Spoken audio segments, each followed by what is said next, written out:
Oke, screen saya sudah terlihat ya? Sudah, Pak. Oke. Sudah, Pak.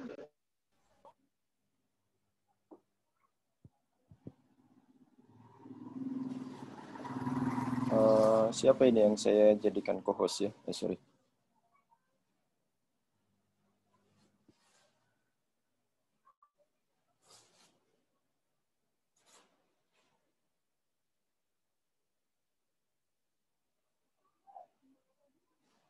Ya, tadi Emi.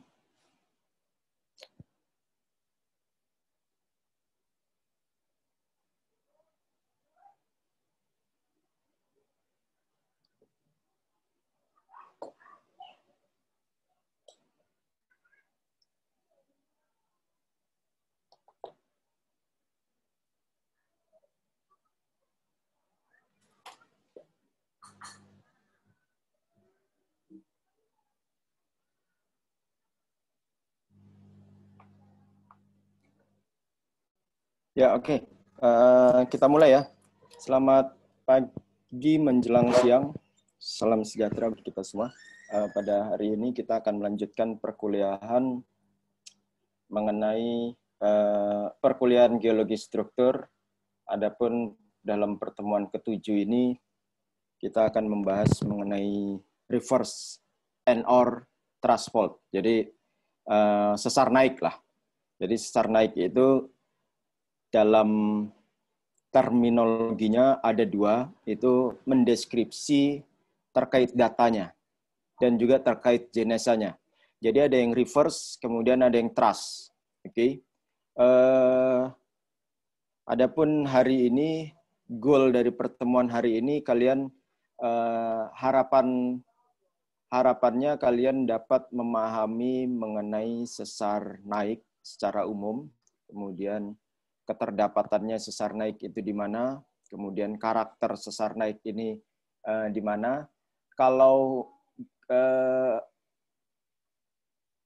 point of view-nya dari sesar naik atau arti pentingnya atau signifikannya dari sesar naik itu nanti ada di pertemuan-pertemuan akhir. Jadi sesar naik ini untuk apa sih? Atau sesar naik ini apa perannya? Seperti itu. Itu nanti secara ringkas disampaikan juga dalam pertemuan ini, kemudian detailnya nanti di pertemuan terakhir pada sesi aplikasi, jadi implementasi geologi struktur dan sebagainya. Secara sederhana, sesar naik itu berada di daerah-daerah kompresi. Oke, itu kalau di pertemuan-pertemuan awal. Hanya saja tidak di daerah kompresi saja, tapi nanti mendeskripsi mengenai reverse dan thrust itu bukan sekedar nama saja, tapi ada arti pentingnya, yaitu bagaimana stresnya nanti. Bagaimana, kalau nanti termnya atau kalian baca di e-book atau e-journal ada yang menyebut reverse, kalian sudah berpikir lebih lanjut, berarti reverse ini sebelumnya ada terjadi bukan hanya sesar naik saja, tapi ada kejadian-kejadian yang menyebabkan kompresi tersebut, seperti itu. Oke. Reverse fault. Jadi ini reverse fault. Jadi compressional stress. Oke. Ada footwall. Oke. Jadi ini footwall, ini hanging wall. Pergerakannya relatif ke atas atau bukan ke atas tapi relatif bergeser naik, oke, yaitu sisi hanging wall-nya, hanging wall yang bergerak. Bagaimana menentukan footwall dan hanging wall itu mungkin sudah, tapi ini coba refresh kembali. Kalau ini ada bidang sesar miringnya sekian, berarti yang di bawah itu yang footwall, yang di atas yang hanging wall. Tergantung juga berikutnya.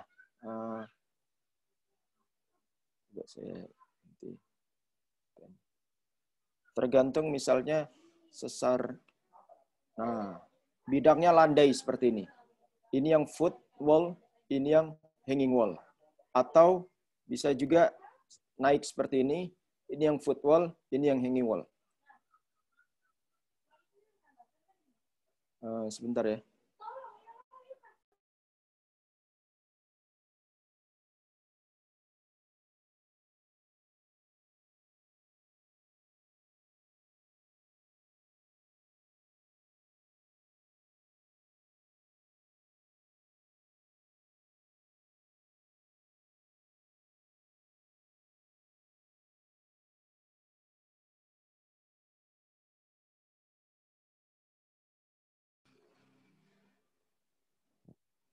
Halo, sorry, tadi ke distract oleh sekitar saya. Ya, jadi ini, jadi kalaupun lapisannya tegak, kedudukannya tegak, jadi ini bidang sesar tegak seperti ini. Oke. Mana yang footwall, mana yang hanging wall, dia condong miring kemana? Nah, yang daerah sini, yang footwall. Oke, ini yang hanging wall, seperti itu. Oke, untuk blok yang ini dan begitu seterusnya. Oke, kemudian terkait itu. Jadi ini termnya. Jadi mengenai ketika lempeng mengalami proses kompresi, terkompres, oke, atau pertemuan seperti itu, reverse fault akan terbentuk. Oke, hanging wall block, kemudian nanti ada cenderung relatif ke atas di bagian bawah dari sisi footwall seperti itu. Oke. Nama lainnya adalah thrust fault. Oke, jadi dia produk dari kontraksi. Oke.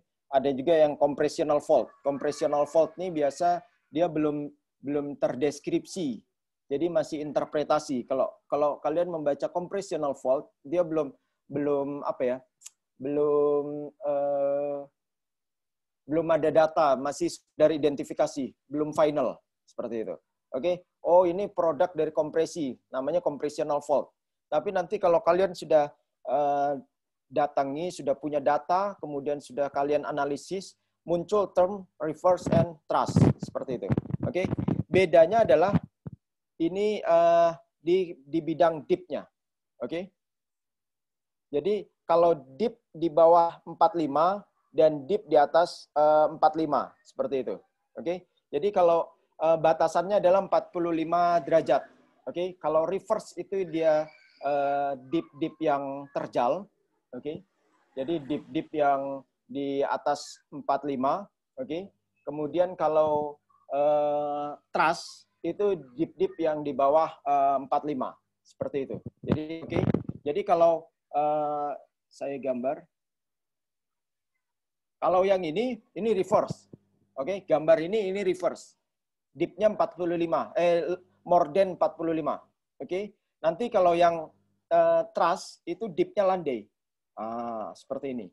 Oke. Nanti dia bergerak ke atas. Seperti ini. Oke. Itu dia thrust. Sama-sama sesar naik. Termnya adalah kalau reverse itu dia produk dari inversi. Jadi dia tidak pure compressional, tapi dia ada impact dari inversi. Inversi itu apa ya? Pergangan. Jadi bukan pergangan, pelepasan energi. Oke, jadi biasanya dia tensional dulu, oke? Kemudian tensional sudah berakhir, dia kembali. Nah, baru dia produknya menjadi reverse. Jadi pelepasan energi. Begitu kalian tarik kuat sebuah media yang pegas, kalau kalian lepas akan membentur lebih kuat. Nah, biasanya cenderung membentuk reverse. Jadi jadi dia produk pertama dia sesar-sesar normal, oke. Kemudian pada saat energinya telah habis atau energinya berhenti, dia akan media-media atau batuan-batuan yang plastis, kalau secara rheology itu plastis, dia akan kembali ke keadaan semula. Pada saat keadaan semulanya itu, nah itu dia membentuk reverse. Atau kalau kalian menjumpai reverse, ini bisa sebagai remnant, sebagai sorry, saya ketik saja.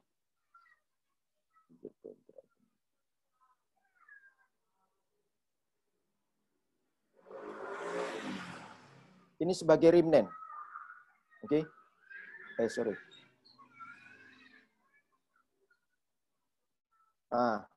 Ini sebagai remnant. Remnant ini apa ya? Jejak. Jadi, kalau kalian mengukur kedudukan, ini sesar naik ini. Oke, kedudukannya berapa? Kedudukan bidang sesarnya. 81. Sesar naik, ya. Berarti dia reverse. So, dengan kalian mendeskripsi itu reverse, oke, atau nanti dari analisis karena kekar-kekar dan sebagainya, karena materialnya sudah hancur, oke, karena produk itu, terus kalian ukur, ini berarti dia kedudukan bidang sesarnya, deep bidang sesarnya, dia 74. Oh, berarti dia ini reverse. So, dengan reverse kalian determinasikan, oke, sehingga mencerminkan telah mengalami dua episode. Oke, jadi selain kompresional, itu juga sebelum kompresional itu adalah ada peristiwa tensional seperti itu. Oke, sehingga itu menjadi jejak, menjadi kunci. Oh, kalau ini berarti itu di daerah sini itu bukan hanya kompresi saja yang terjadi, bukan hanya kompresi dan seterusnya. Oke, tapi di sini pernah ada kejadian sebelum kompresi itu adalah tensional episode atau ekstensional atau peregangan seperti itu. Oke. Nah, itu. Ini apa ya? Reverse and thrust itu tidak hanya terminologi saja. Kalau terminologi saja kalian bisa bebas menyimpulkan tergantung condong yang mana. Oke. Tapi reverse dan thrust itu perlu kalian pahami, sehingga kalau reverse kalian harus bekerja ekstra lagi sehingga kalian bisa mengungkap kejadian-kejadian tensionalnya seperti itu. Oke, saya next. Bentar, saya matikan. Oke, saya next. Ya, kemudian ini yang thrust. Oke, fokusnya ada di bidang sesarnya. Fokusnya ada di bidang sesarnya, yaitu kemiringan bidang sesarnya. Oke, kemiringan bidang sesarnya dia landai, less than 45, oke, sehingga ini daerah-daerah yang thrust atau bukan daerah-daerah yang thrust, ini daerah-daerah kompresional, full kompresional, or baru mengalami peristiwa atau kejadian kompresional saja seperti itu, oke. Jadi dibanding dengan reverse, deep bidang sesar pada thrust ini dia relatif lebih bukan shallow deep ya, tapi bukan dangkal, tapi lebih landai seperti itu. Nah, kemudian diistilahkan dengan thrust. Jadi tidak hanya sekedar term saja, tapi artinya thrusting ini terjadi pada batuan yang lebih tua, kemudian hanging wall terangkat ke atas dan dibanding lapisan-lapisan yang lebih mudah. Sehingga ini, jadi contoh yang ini lebih mudah daripada yang abu-abu. Oke? Ini lebih mudah daripada yang abu-abu. Nah, termnya itu yang dimaksud adalah posisi yang coklat ini lebih di atas dibanding yang abu-abu. Jadi material-material yang lebih mudah itu terangkat ke atas dibanding dengan di bawah lapisan-lapisan yang lebih tua. Oke, ini bisa terjadi atau bisa kemenerusannya bisa terbentuk hingga ratusan kilometer. Oke, nah ini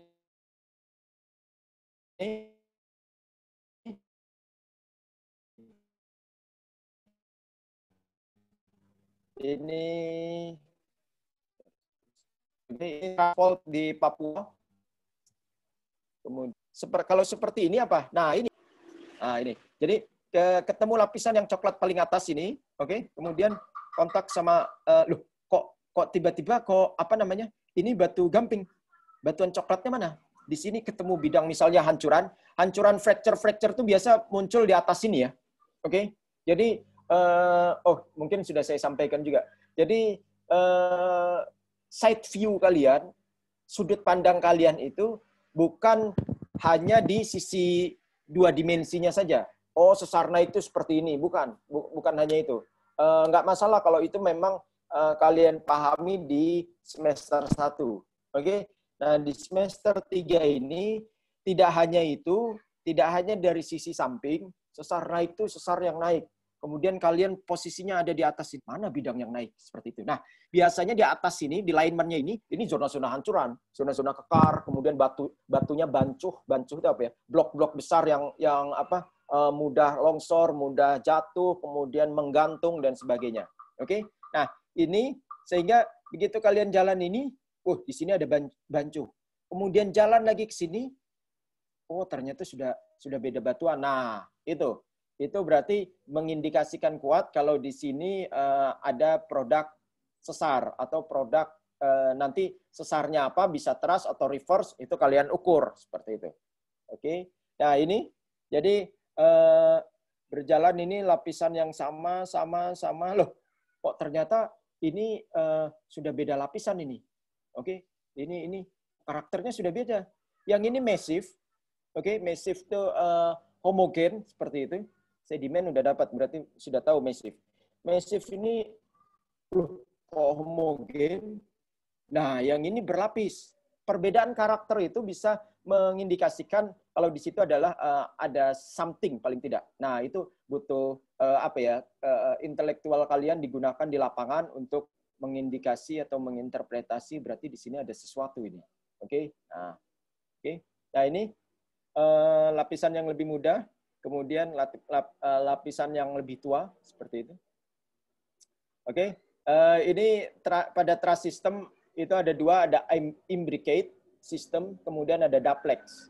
Ini asosiasi perkumpulan dari sesar-sesar naik. Jadi nanti ada imbricate, ada duplex. Oke. Jadi imbricate itu seri truss yang relatif menutup hingga spasinya rapat, spasinya seragam.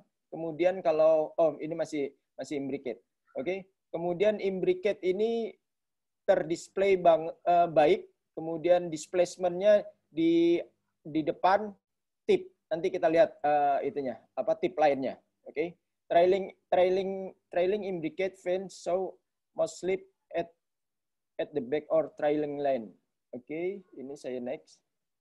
Nah, nanti kita bahas yang imbricate and duplex. Oke, kemudian ciri umum. Ciri umum dari sesar naik ini mempunyai kemiringan landai, oke, kemiringan lapisan sampai curam. Yang landai tadi adalah truss, kemudian yang curam, yang terjal ini adalah reverse. Oke. Apa itu truss dan reverse? Tadi sudah kita diskusikan. Oke. Gerak geser atau pergerakannya dapat lebih cepat daripada erosi, sehingga menghasilkan rombakan yang bersatu atau bercampur dengan breksi sesar. Nah, breksi sesar ini dia seperti breksi, oke, breksi. Breksi kan dia ada apa ya? Di atasnya tuh dia ada material yang lebih besar, menonjol. Nah, itu breksi sesarnya. Oke. Fault brexia. Gejala seretan dan pembentukan sesar-sesar sekunder sangat umum. Oke, jadi nanti ada seretan itu adalah drag fault. Oke. Jalur sesar rumit, di lapangan sulit dikenal karena rentan erosi. Oke, jadi contoh seperti ini kalau dari side view. Oke, ini kemudian ada sesar di sini. Naik ke sini. Ini kan jadi bidang gantung. Oke. Ini jadi bidang gantung. Maka dia akan erosi. Jadi erosinya itu karena bidang gantungnya. Kemudian tersesarkan. Oke. Oke. Nah, ini yang menjadi bidang gantung atau hangingnya atau apa ya? Material-material yang menggantung. Nah, karena di sini menggantungnya ini berasosiasi dengan bidang sesar, ini zona-zona lemah, oke, makanya ini sering hancur. Seperti itu. Runtuh ibaratnya. Jadi yang gantung itu nanti jadi runtuh seperti ini, nanti jadi runtuh, oke. Nah, runtuhnya tidak semua blok ini, jadi nanti akan terekspos seperti ini. Permukaan yang sekarang seperti itu, oke. Nah, ini. Nah, di sini itu nanti di titik kunci ini nanti ada fault breksianya. Breksi sesar tuh bongkah-bongkah yang besar-besar, oke. Kemudian kalau bedanya bongkah karena jatuhan saja dengan bongkah yang akibat sesar, bongkahnya itu hancur, jatuh di dalam material boulder-bouldernya itu ada kekar-kekar. Oke, ada fracture-fracture. Seperti itu. Nah, itu nanti yang dikenal dengan fault brexia. Semoga pandemi ini segera berakhir, itu harapan, bukan harapan kita saja, tapi harapan dunia. Dengan itu kalian bisa mengimplementasikan, melihat langsung di mana itu fault breaksya, di mana itu sesar, dapat mengukur bidang sesar seperti itu di lapangan Tanjung Kurun. Oke. Gejala seretan, oke, seretannya itu nanti coba saya ganti.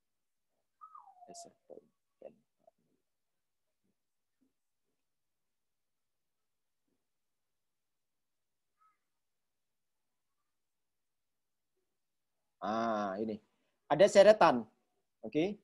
Jadi ini saya ganti dengan pen color red. Ini bidang sesarnya. Jadi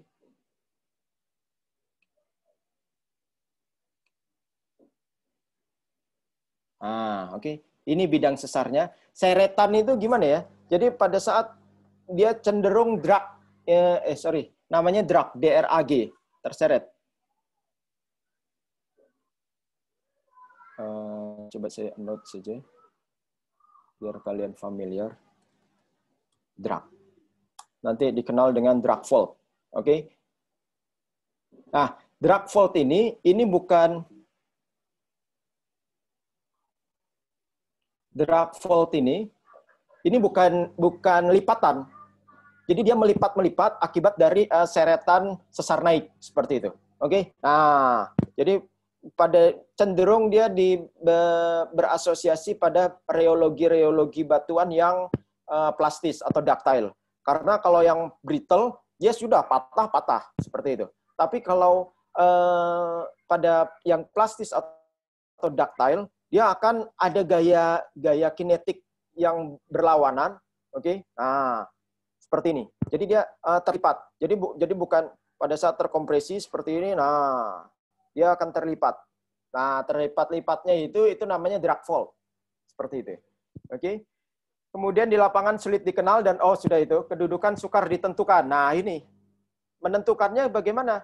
Karena ini hancur, runtuh, bidang yang menggantung ini menentukannya dengan pengukuran atau fracture analysis seperti itu. Oke? Fracture analysis pakai stereonet dan sebagainya, itu nanti di praktikum seperti itu.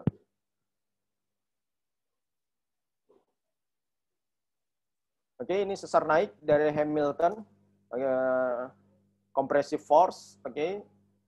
Kemudian terlipat, faulting seperti itu, oke.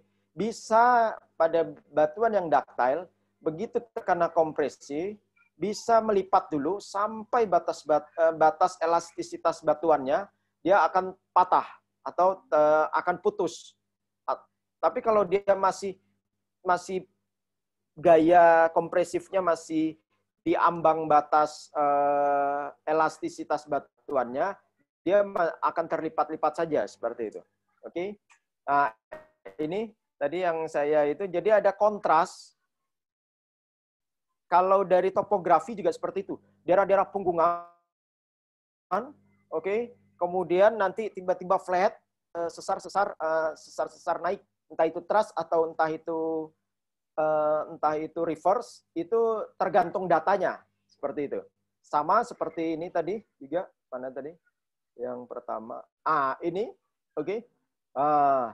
Tiba-tiba daerah-daerah masif, tiba-tiba kontak dengan batuan, loh, kok ternyata sudah beda batuan seperti itu. Nah, itu bisa diinterpretasikan, kalian harus berpikir kalau itu daerah-daerah key area secara struktural seperti itu.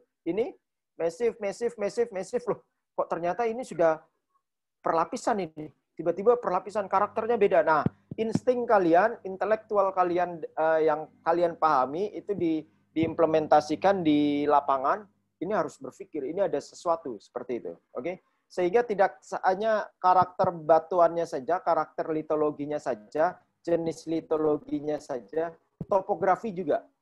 Oke? Nah, ini topografi juga. Beda kalau ini datar, tapi nanti di sebelahnya lagi ada punggungan-punggungan, itu it's normally seperti itu, oke? Tapi kalau ini bergelombang, punggungan bergelombang tiba-tiba datar seperti itu, nah itu perlu dicurigai kalau di daerah kontak topografi tersebut itu menjadi structural kontak Bentar ya.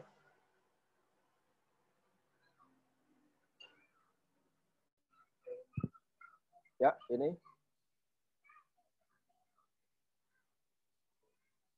Oke. Sesar naik yang diikuti oleh erosi dan percabangan. Ini yang saya saya visualkan tadi. Oke. Jadi dia seharusnya yang ini sudah naik, kemudian yang ini nanti hijau ini nanti kan menggantung. Hanya saja dia sudah rubuh. Ini yang kenampakannya sekarang, seperti yang saya visualkan sebelumnya. Oke, kemudian sesar naik membentuk breksi sesar tercampur dengan hasil erosi, tercampur dengan hasil erosi. Sesar naik juga bercabang, oke? Nah, jadi ini dia bercabang, oke? Jadi ini pertama satu, kemudian nanti dia bercabang. Inilah yang dikenal dengan duplex, oke? Jadi kayak apa ya? Kayak susunan-susunan. Nanti ada duplex, ada imbricate seperti itu. Oke. Nah, ini disebabkan karena kontak litologi. Jadi kenapa kok dia bisa bercabang, Pak? Oke. Jadi pertamanya dia satu. Hanya saja di atas ini sudah beda resistensi batuan atau beda reologi lah ya. Begitu dia kontak dengan yang ductile ini dia punya gaya pegas. Oke. Jadi dia tidak serta-merta tidak langsung terpatahkan satu. Nanti dia ibaratnya langsung ambiar, langsung tercacah seperti itu. Nah, sehingga dengan kondisi seperti ini biasanya ini kalau orang-orang migas ya membaca dari sistem seismik seperti itu. Nah, oke. Di sini biasanya yang brittle, nanti di sini yang ductile. Oke. Nah, kalau brittle kan tegas dia. Sifatnya tuh tegas. Putus ya putus seperti itu. Ada gaya satu ya single.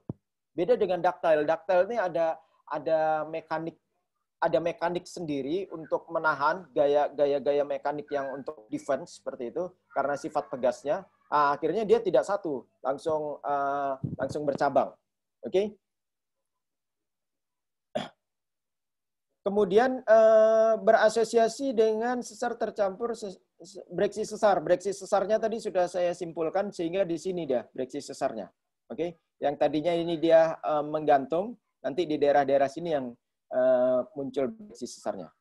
Oke. Ini bedding faults, kemudian asosiasi dengan faults dengan lipatan, oke. Kemudian membentuk sudut reverse fault-nya. Oke. Kemudian ini sebentar ini di Appalachian saya ambil dari skematiknya King, oke, tahun 1998, oke. Ini di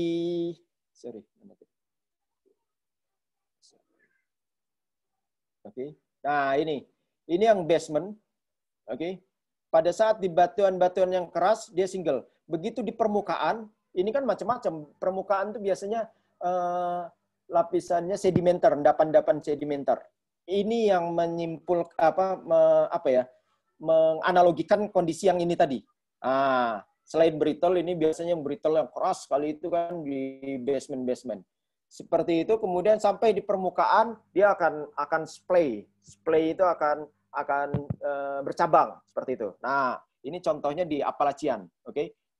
Banyak sekali Pak sesarnya Pak. Iya. Tapi nanti di bawah permukaan dia akan mengenerate jadi satu. Oke, berarti ini satu produk. Seperti itu. Oke, nanti kalau di permukaan kumpulan-kumpulan lipatan ini nanti pada saat asosiasi di bab pertemuan berikutnya itu ada yang menyebut imbricate, ada yang menyebut duplex seperti itu. Kalau dia bidangnya sama, oke, dia nanti jadi imbricate atau jadi duplex. Nanti termnya kita lihat di pertemuan berikutnya pada saat asosiasi. Sama seperti reverse, sama seperti truss. Oke? Sesar naik juga. Iya kan? Sesar naik juga. Cuman sowot dengan term itu ternyata dari membaca peneliti menerjemahkan itu sebagai reverse, berarti ada peristiwa tidak hanya kompresi seperti itu. Truss dan duplex, duplex dan imbricate itu juga seperti itu nantinya. Oke? Saya next dulu. Ini pengenalan lah. Ini masih sama. Oke, jadi folding associate dengan truss Oke. Jadi ini masih sama ya. Yang ini masih diinterpretasikan adalah basementnya atau batuan-batuan yang lebih brittle, oke, lebih kompeten. Begitu kontak dengan sesar itu kontak dan berasosiasi dengan yang plastis atau yang ductile seperti itu, dia akan splay jadi beberapa.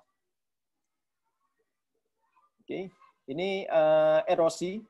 Jadi erosi trust, kalian cermati dulu dua mekanisme dia skematik ini untuk kita kemudian kita diskusikan.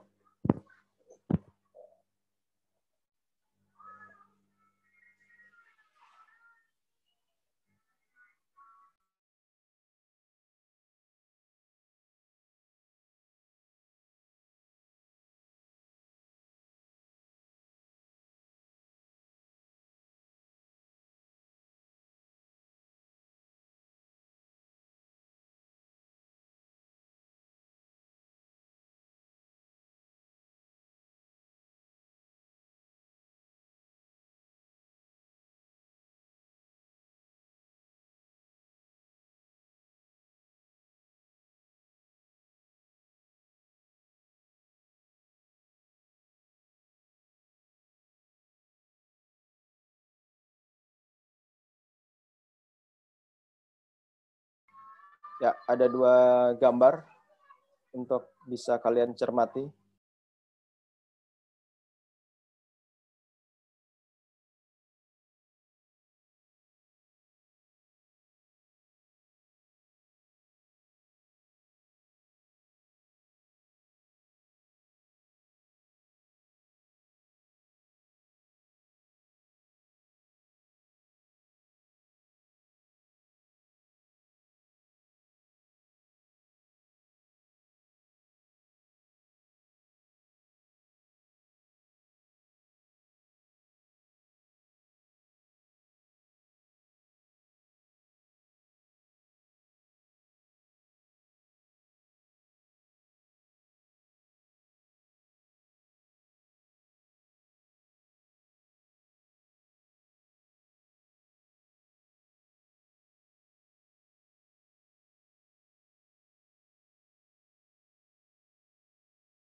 Ya, coba Kurnia silakan mengajak rekannya, terserah siapa ya, untuk menjelaskan ini, menjelaskan mengenai gambar atas dulu lah, yang A, yang lebih mudah, seperti itu. Bisa mengajak serta rekannya siapa satu untuk berdiskusi dan menyampaikan pemahaman yang ditangkap dari gambar A ini. Silakan Kurnia. Kurnia Rahma. Ya, kamu mau dengan siapa untuk mendiskusikan dua gambar A terutama? Memahami gambar A ini. Itu berdua ya Pak jelasin? Ya, boleh.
Dengan Miftahul Huda, Pak.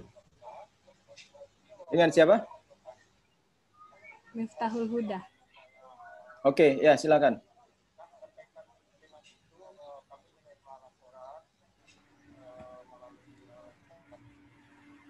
Baik, Pak.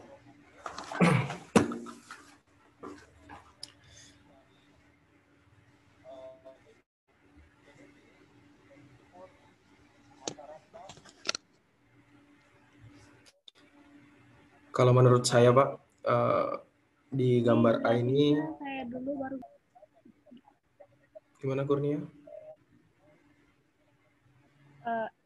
Pak izin bertanya, ini jelasinnya satu-satu atau gimana, Pak? Yang kamu tangkap saja dulu. Jadi terkait tentunya bukan batu gamping. Oh, ini simbol batu gamping, bukan itu. Kan terkait struktur, terutama sesar naiknya gitu. Oke. Substansi di mata kuliah ini. Jelasinnya saya dulu baru Huda ya, Pak, gitu gantian apa satu-satu. Oh, boleh. Kalau jelasinnya one by one boleh, terus nanti dielaborasi, dilengkapi seperti itu. Baik, Pak.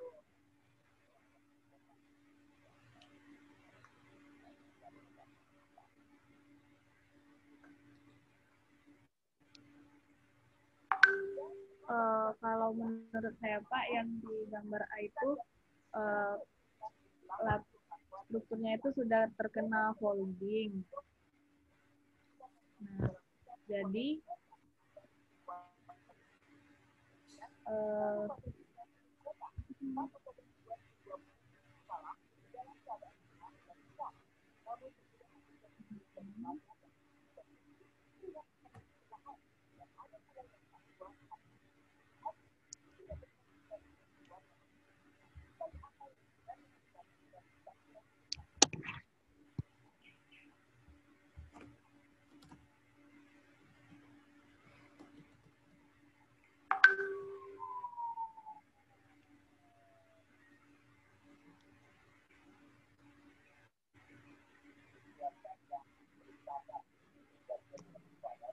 Oke, kalau Huda gimana Huda? Kalau Mungkin bisa menurut saya, Pak, membantu Kurnia Rahma. ya kalau berdasarkan perspektif yang saya lihat gitu ya, Pak, di gambar A ini tuh kan ada lapisan batuan yang dimana dia tuh sudah terkena gaya, kemudian sudah terlipat gitu, Pak, menjadi folding. Di situ kelihatan anti clean-nya, kemudian baru mulai tererosi gitu, Pak. Jadi ada erosi gitu di sekitar anti clean-nya gitu, Pak. Mungkin seperti itu, Pak, yang saya lihat dari gambar. Oke, kalau Kurnia gimana? Kurnia Rahma?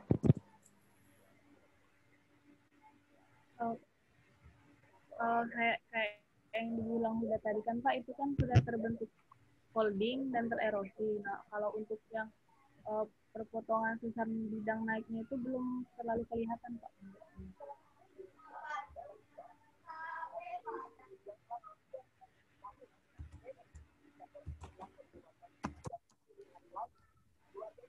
Ya, oke. Jadi gitu ya.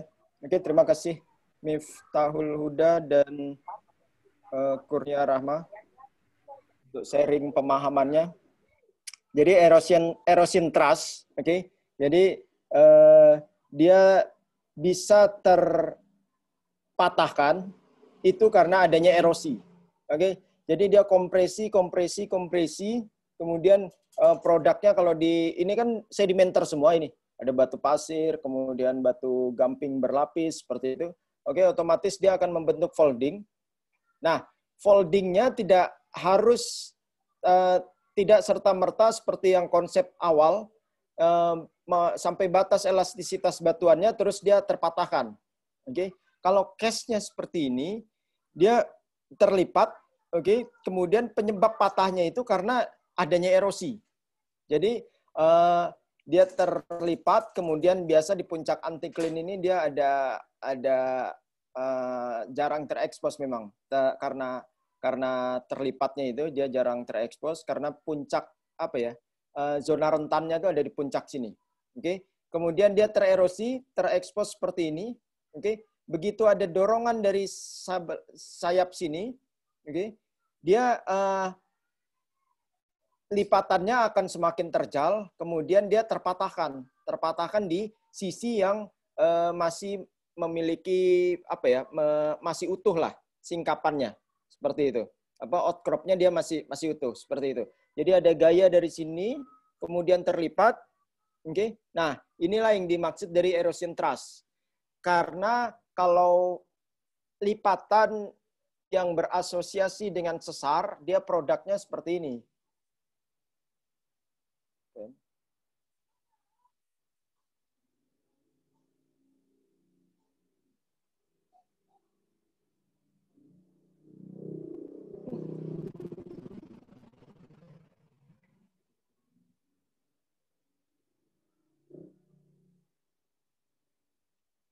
Nah, arah bidangnya akan seperti ini. Jadi ini terlipat, kemudian bidangnya di sini. Oke. Nah, bidangnya di sini. Jadi nanti kemudian nanti sorry. Nah.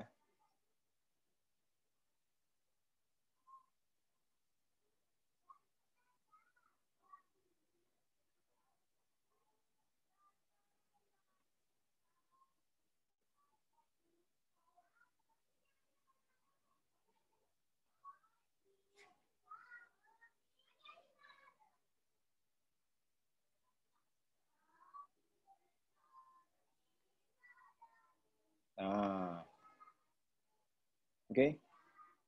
Nah, ini. Gitu ya.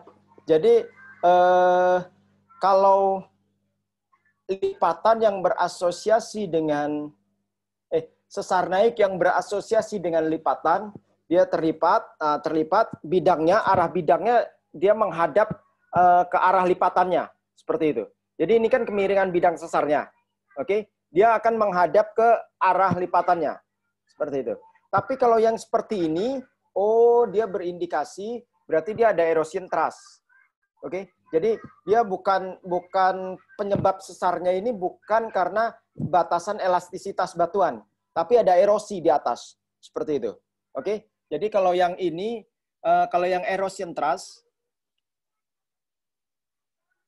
kan yang kalian lihat kan sekarang seperti ini kan. Sorry, bidang, aduh, nggak bisa dihapus ini ternyata. Oh bisa. Oh sorry, nggak kehapus semua. Ini anticline. Oke. Seperti ini. Nanti bidang sesarnya ya red. Nah, kalau bidang sesarnya seperti ini, oke. Oke. Miringnya bidang sesar ini bertolak belakang dengan arah lipatannya, puncak antiklinnya ke sini, oke. Nah, ini dia erosion truss. Truss yang terbentuk di sekitar lipatan akibat adanya erosi. Oke, erosion truss. Kalau yang fault propagation, fault, kemudian fault, band fault, seperti itu, sesar yang berasosiasi di sekitar lipatan akibat dari satu kejadian, oke, karena batasan elastisitas, dia bentukannya, sorry.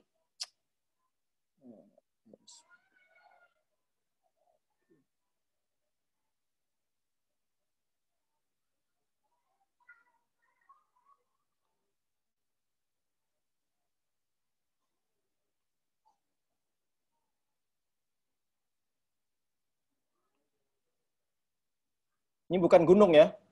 Nanti kalian gunung lagi. Nah, ini penentunya. Oke, kalau di sisi sini misalnya atau di sisi 2, sisi 2-nya begini. Yang ini erosion thrust, yang ini fault propagation fault, seperti itu. Jadi sesar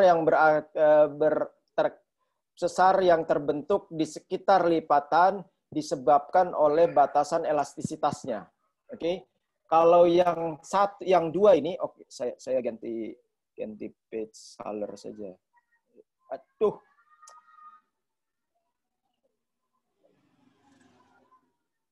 Mana tadi?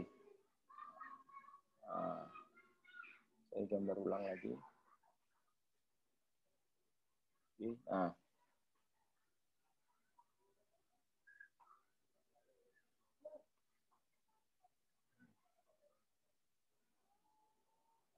Ada kuning, berarti ada merah. Oke. Nah, kalau ini yang merah, ini lipatan sesarnya seperti ini. Oke. Ini lipatan sesarnya seperti ini, atau yang merah, oh berarti ini erosion thrust. Sesar yang terbentuk di sekitar lipatan karena adanya erosi, seperti itu. Erosi di puncak. Jadi pertama dia terlipat kan kompresi. Terlipat seperti itu. Oke. Kemudian di atas sini karena erosi, di sini kan puncak antiklin ini biasa zona lemah. Tererosi seperti itu, baru ada kompresi lagi. Nah, oke. Nah, ini erosion thrust. Kalau yang ini, yang hijau, itu adalah fault sesar, propagation fault. Fault sesar yang terpropagasi akibat di sekitar lipatan. Seperti itu. Oke. Nah, sehingga ini yang hijau itu diindikasikan terbentuknya sesar karena kompresi otomatis. Oke. Karena batasan elastisitas batuan. Kita lari ke stres. Kan ini kan strain ya. Yang kalian lihat sekarang. Impact-nya kejadian masa lalu, indikasinya apa? Oh, kalau yang merah ini, selain termnya, selain erosion thrust, selain itu, lebih jauh lagi kalian berpikir, ini ranah saintisnya, lebih jauh lagi kalian berpikir, ada 2 mekanisme, ada 2 episode. Ada 2 episode yang sama, tetapi dia ada jenjang, ada gap, seperti itu. Karena apa? Begitu terlipat, dia bisa tererosi, ini berarti tidak ada gaya yang bekerja, atau ada apa ya? Ada gap, ada hiatus deformasi, seperti itu. Oke. Nah, ada kejadian tenang, baru dia tererosi. Oke, karena ini tererosi, kemudian ada gaya lagi. Gaya lagi, erosion thrust. Beda kalau yang di sini, yang apa ini namanya? Yang thrust, yang fault propagation fault ini yang akibat elastisitas dia continue, terus menerus seperti itu.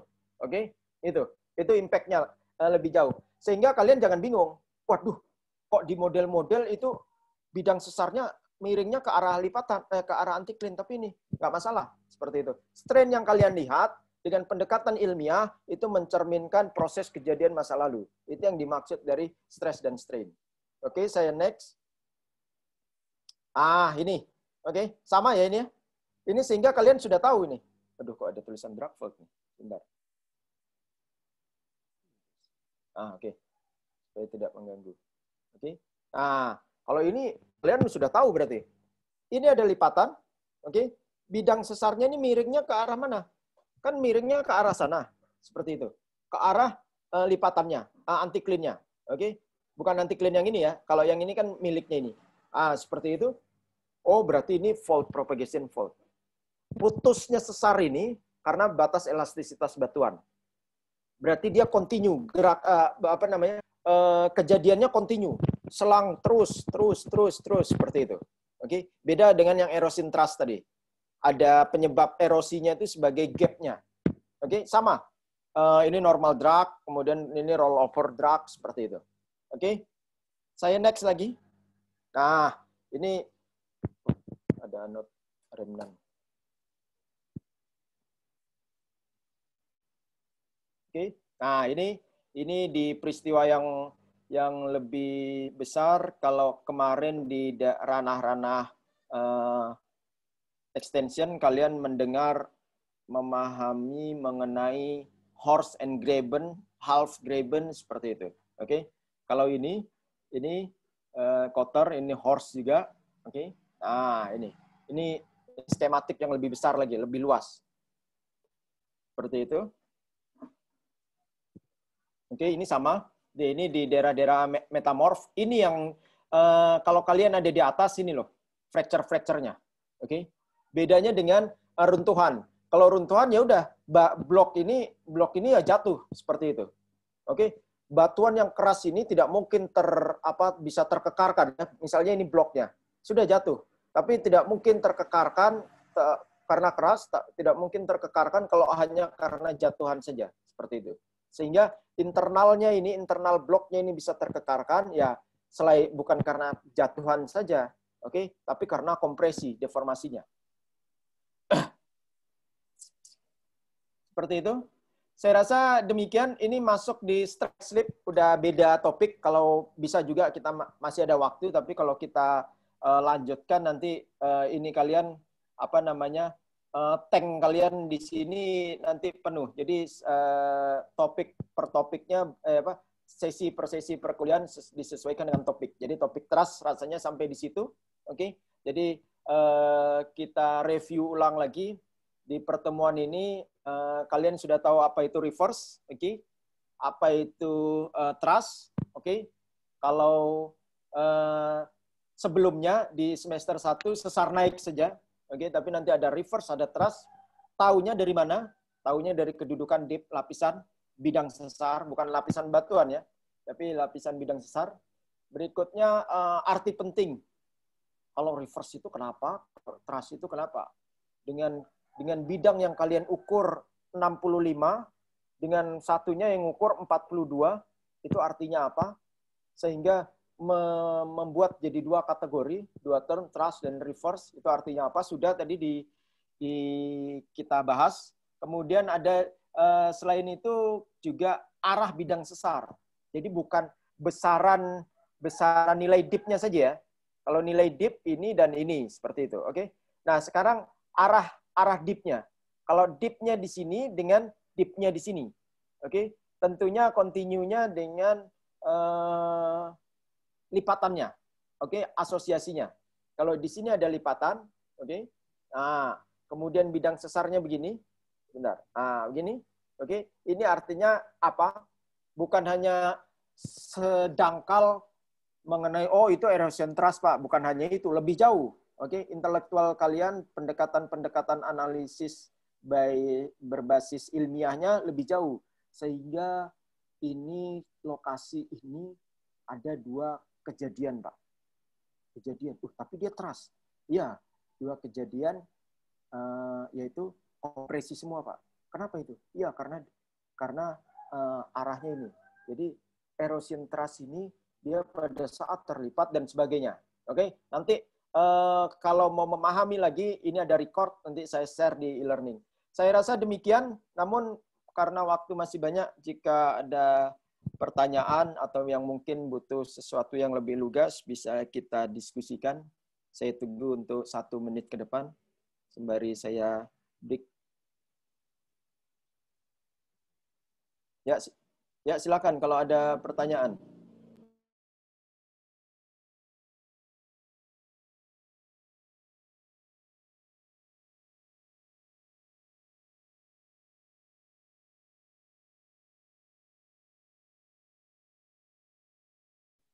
Untuk perkuliahan selanjutnya, linknya sudah ada di atas ya. Jadi karena entah minggu depan atau 2 minggu lagi nanti sudah transisi dengan Prof. Fedi. Jadi saya tidak repot lagi membuat satu persatu tiap itu, tapi nanti Prof. Fedi juga langsung continue pakai link yang di atas. Baik Pak, saya besok mending izin bertanya. Ya, gimana? Jadi ada 2 pertanyaan Pak. Nah, jadi kan kemarin kan ada tugas mengenai review paper. Nah, saya memilih yang fault linkage and relay structure in extensional setting. Punyanya siapa jadi ini ya? Yang dipilih, Emi? Punya Fosen Pak. Oke, sip, good. Oke. Nah, jadi sebetulnya saya itu masih agak kurang mengerti, Pak. Maksudnya itu kan dia juga membahas tentang pergerakan subparalel dari lapisan tersebut. Nah, saya itu masih kurang paham pergerakan Betul. subparalel itu. Baik, Pak. Oke. Ya, betul. Terus? Pergerakan subparalelnya itu pergerakannya seperti apa, Pak? Terus nanti hasilnya bidangnya itu kita lihat, oh ini nih pergerakan subparalel itu gimana, Pak?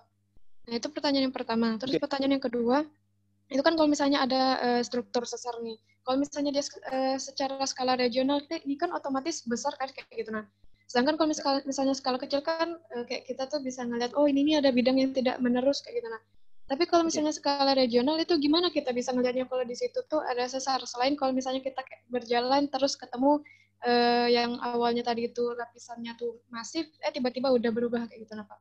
Terima kasih, Pak. Ya, sip. Oke, good.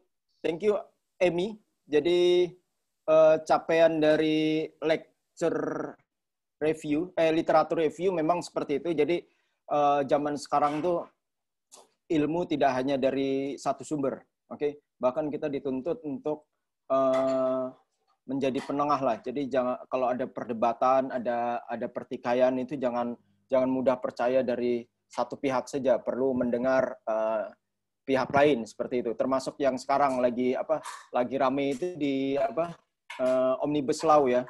Oke, jadi jangan terlalu gegabah dengan hasil putusan. Oke, jadi mungkin coba kalian renungkan lagi, kita mendengar apa dari tanggapan yang lain dari sisi dari unpopular opinion seperti itu. Oke. Tapi kalau ternyata itu hasilnya mengecewakan ya silakan disampaikan. Itu memang tugas peran mahasiswa sebagai agent of change itu seperti itu. Jadi jangan sekedar ikut mengikut, tapi juga harus coba memahami dari sisi yang lain atau sisi sebelah seperti itu. Termasuk juga dalam perkuliahan, oke? Seiring berkembangnya teknologi juga seperti itu. Jadi ini yang saya sharing itu juga apa yang saya pelajari, sehingga kalau zaman saya dulu pihak pengajar yang belajar, kemudian apa yang ditangkap oleh pihak pengajar dalam hal ini dosen, kemudian di-sharing. Jadi linear saja. Nah, kalau sekarang itu similar lah. Oke. Jadi apa yang saya tangkap saya sampaikan, oke. Sekarang juga giliran kalian. Saya menangkap, siapa tahu kalian ternyata mungkin terbatasnya pemahaman pengajar dalam mentransfer ilmunya, sehingga kalian juga harus dikejar dengan sampai ke hulu. Oke, siapa tahu kalian menangkap dari sisi atau perspektif yang lain. Seperti itu. Jadi memang goalnya literatur review seperti itu. Sebagai kontrol juga tentunya evaluasi. Pak, ternyata ini malah senang saya. Pak, ternyata kok yang saya pahami seperti ini, Pak ya. Dari yang saya baca kemarin kok beda. Nah, itu. Jadi diskusinya bisa lebih hidup. Kalau saya bisa itu mungkin banyak sekali ini punyanya Fosun, bukan punyanya Fosun. Biar lebih aktual, mungkin Amy bisa sharing screen. Amy, kalau Amy sudah siap, bisa nggak Amy? Sebentar. Mana sih Amy? Sharing screen apa, Pak? Sharing screen yang modelnya si itu, si siapa? Modelnya Fosun yang Amy. Amy bingung kan? Saya buka, Pak. Itu ada di e-learning. Sebentar, saya aja. Oke, Pak. Bukan buka tugas kamu, tapi buka tugasnya ini. Oke, ini ya. Ini sudah lihat screen-nya? Sudah, Pak. Oke. Ya. Oke, ini kemudian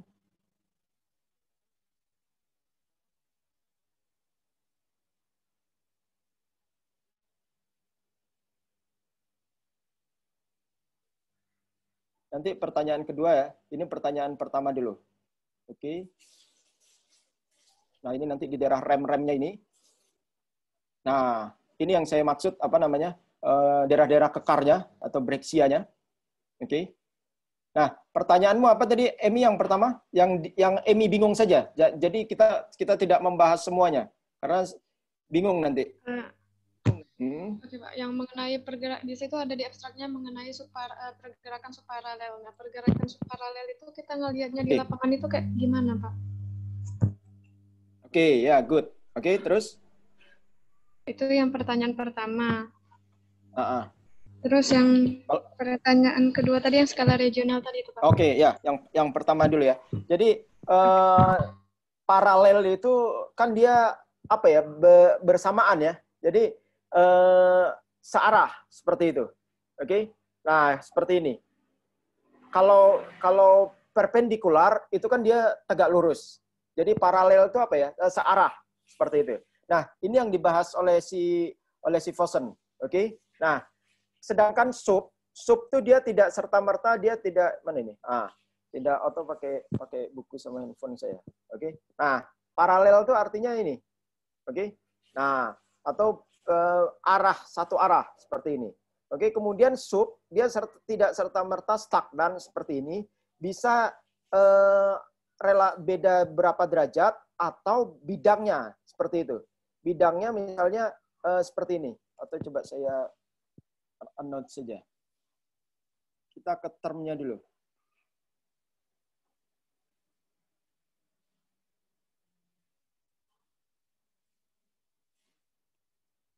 Malah drop.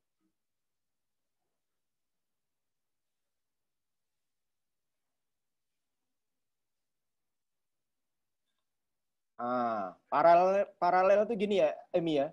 Oke. Kalau perpendikular atau itu ini nanti kan begini. Ini nanti conjugate cross seperti itu.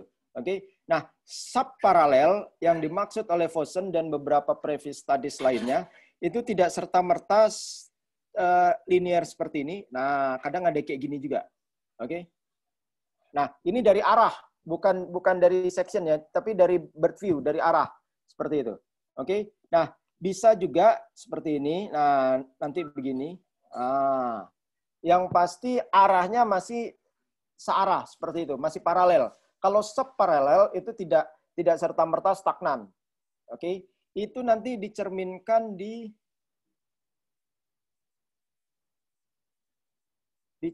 nah di sini, di rem ini. Oke. Ini. Nah, di rem. Oke, kemudian nanti ada lagi RAM. Nah, ini yang dimaksud apa itu namanya? Subparalel, Emi. Jadi dia tidak serta-merta satu, tapi kalau gambar yang B, gambar yang A, yang early ini, oke, kemudian nanti yang advance. Nah, ini. Oke. Ini kan dia paralel, searah yang gambar B ini. Kalau yang A ini mungkin masih masuk paralel, nanti yang B sudah masuk subparalel. Seperti itu. Oke. Nah, nanti di daerah-daerah ini, di daerah-daerah liukannya ini nanti akan nanti jadi seperti ini. Ada yang turun seperti itu permukaannya. Nah, kayak ini. Oke. Itu. Kemudian nanti dia yang ini dan ini itu kalau dari atas, dari bird view, itu kan paralel, Emi. Oke? Arahnya pun sama ya. Nah, sama. Nanti ternyata kalau dari side view, ternyata beda. Ini. Oke? Kalau dari sudut pandang kalian di atas, ini paralel. Oke? Tapi ternyata, nah, yang ini. Kalau kalian dari side view, dari sisi samping, bukan dari bird view, bird kan atas. Dari ternyata produknya beda. Yang di atas itu garisnya sama, oke? Ternyata produknya bidangnya sesarnya sama juga normal.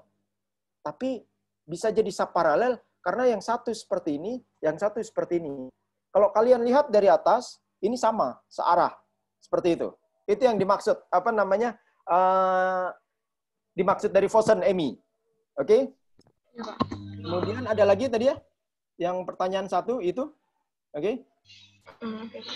Ya, ada lagi? Nah, ini. Oke, ada lagi, Emi? Yang kedua tadi yang tentang skala regional itu. Oke, ya, sip. Jadi, kalau small scale atau local size seperti itu nanti kayak gini ya. Apa ya? Hancuran-hancuran. Ini nanti kan di remnya ini ya. Jadi ini ya. Oke. Ini daerah-daerah lajur-lajur sesarnya. Nanti kan hancuran ini ya. Oke. Kemudian tadi ada mana tadi ya?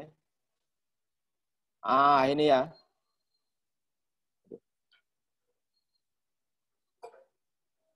Ini ya. Jadi daerah-daerah yang hancur. Ini yang saya maksud Brexia fault. Brexia itu di daerah-daerah batasan ini. Oke. Kemudian pertanyaannya adalah kalau regional scale. Kalau regional scale dia pertama identifikasinya dia dari Demnas. Kalau nggak salah HMTG kan sedang ngadain REC itu interpretasi Demnas. Kalau ada kesempatan ingin menambah itu ikut, kemudian nanti atau ikut sebagai peserta atau ikut sebagai audiens seperti itu untuk mendengarkan kakak tingkat kalian memahami. Nah, dari secara regional besar, oke, itu nanti dari pola-pola Demnas seperti itu. Minggu depan akan saya sampaikan dari interpretasi dengan menggunakan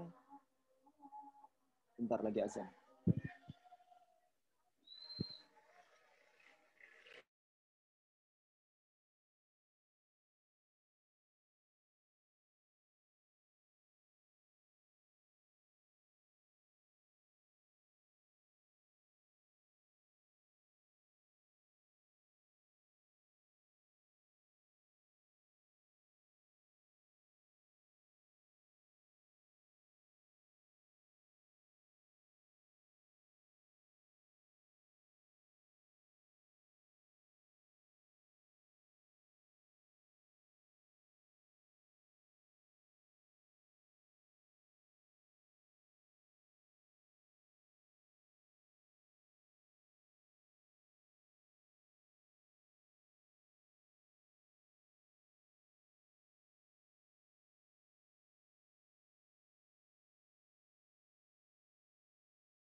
Ya, oke. Nah, dari DEM itu, jadi kalau skala besar, itu dari DEM, dari lineman positif, lineman negatif, seperti itu. Kemudian lineman-nya itu diinterpretasi.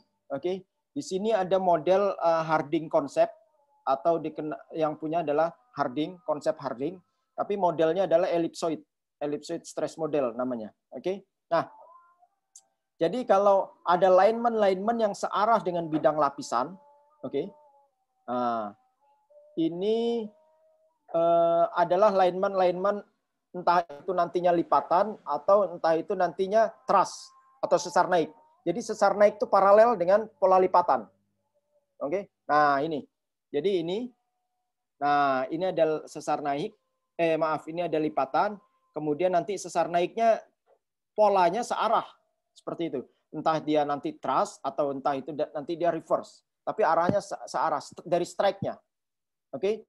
Kalau ada lineman yang putus atau lineman yang negatif lineman, jadi pola lineman panjang, terus kemudian dia kalau tergeser mudah ya, itu sesar mendatar. Tapi kalau ternyata dia ada lineman yang memotong seperti ini, polanya dia tegak lurus, itu adalah sesar normal, sesar turun. Seperti itu. Nah, itu diinterpretasi kalau dalam skala regional. Seperti itu. Taunya ini lipatan gimana Pak? Kan kita nggak ke lapangan. Tidak harus lipatan. Oke, syukur kalau ada lipatan. Tapi biasanya dari pola atau kedudukan umum. Kalau kedudukan umumnya sekitar 30 derajat, oke. Nah, seperti itu. 30 derajat, terus lineman-nya misalnya ya, coba kita case by case. Pola lain ada kedudukan dominan umumnya sekian 30 derajat ya. Oke, miring di sini ya. Kemudian ternyata ada pola-pola alignment yang memanjang tenggara barat daya. Oke. Tenggara barat daya. Tenggara barat laut. Tenggara kan sini ya. Ini utara atas. Kalau dalam itu tenggara atas kalau arah. Oke. Ini tenggara. Nah, ini. Berarti ini alignment-alignment yang kalian tarik ini, punggungan-punggungan ini adalah sesar naik? Bukan. Ini adalah sesar turun. Normal fault. Seperti itu. Oke. Sesar naiknya di mana? Sesar naiknya kalau alignment yang seperti ini. Yang sejajar atau yang paralel. Atau tidak harus paralel. Nah, subparalel. Seperti ini. Yang oranye ini yang sejajar dengan pola-pola apa ini namanya? Pola-pola umum. Oke. Itu adalah dia sesar-sesar naik. Bisa juga kalau Pak, kan kita belum ke lapangan. Gimana tahu kedudukannya itu pola umum? Mudah. Bisa dari regional juga. Secara umum Pulau Jawa itu adalah pola umumnya atau dominannya utara-timur. Timur-barat, barat-timur. Dari pola Pulau Jawa kan memanjang. Barat-timur. Seperti itu. Sumatera, Tenggara, Barat Daya. Oke, itu sudah pola umum. Nah, berikutnya, kalau tahu regional scale-nya gimana, Pak? Regional scale-nya tinggal kalian buat dam, oke? Terus alignment. Nah, nanti kalau Pulau Jawa, Sumatera kan seperti ini ya pola umumnya, oke? Nah, sehingga nanti kalau dari Demnas ada yang negatif gini, oke? Alignment-nya seperti ini udah langsung clear. Apa ini? Ini normal fault, seperti itu, oke? Nah, kemudian kalau ada yang sini, Pak, yang gini, oke? Ini nanti bisa ini antara ini sesar naik atau sesar mendatar, seperti itu. Oke, secara general itu nanti Harding konsep atau ellipsoid stress model menanggapi pertanyaan ini yang kedua, tapi lebih lugas mungkin di minggu depan. Coba saya akan sampaikan setelah strike slip. Jadi sesar-sesar semua sudah, baru memahami interpretasinya dari sini. Oke, jadi sebenarnya sebelum ke lapangan itu kakak-kakak tingkat dengan kemampuan dam, kalau zaman saya dulu susah. Zaman dulu saya masih pakai citra udara, fotosar, lenset, seperti itu. Aksesnya susah. Kalau sekarang perkembangan teknologi, open access data semua, sebelum ke lapangan harusnya kakak-kakak tingkat yang sudah mau ke lapangan, bahkan kalian sudah bisa menginterpretasi ini nanti ada sesar naik, ini nanti ada lipatan, oh kemungkinan ada sesar turun, seperti itu. Oke, terus ngapain ke lapangan, Pak? Ke lapangan ambil data. Ngapain ambil datanya? Untuk apa? Kan sudah tahu. Ya untuk memastikan tadi loh, apa ini trust atau reverse, seperti itu. Tahunya dari mana? Dari data yang kalian ukur. Oke, begitu Emi? Mudah sekali kalau zaman sekarang untuk mengetahui secara regional. Iya, Pak. Ya, baik, Pak. Terima kasih banyak, Pak, dulu. Ya, diserap saja dulu. Nanti minggu depan coba saya sampaikan mengenai Harding konsepnya. Oke, ada lagi?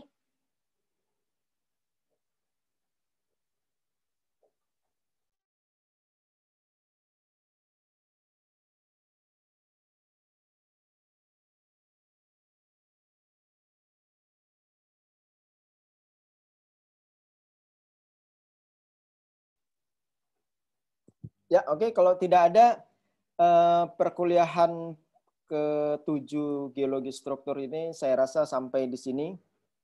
Oke. Kalau ada yang bingung mengenai tugas dan mengenai perkuliahan atau masih ingin mengulang, nanti recordnya saya post. Oke. Kemudian masih bingung lagi, silahkan di note. Nanti pertanyaan bisa diajukan di sesi-sesi berikutnya. Saya rasa demikian. Terima kasih atas partisipasinya. Kita lanjutkan lagi di waktu yang sama di minggu depan. Oke, terima kasih semua. Terima kasih, Pak. Terima kasih, Pak. Terima kasih, Pak. Terima kasih, Pak. Terima kasih, Pak. Ya, ini saya live ya. Nanti silakan kalau mau melanjutkan roomnya bisa dipakai. entah buat rapat atau entah buat apa pergunjingan lainnya. Ya, Pak. Oke, sip. Ya. Baik, Pak.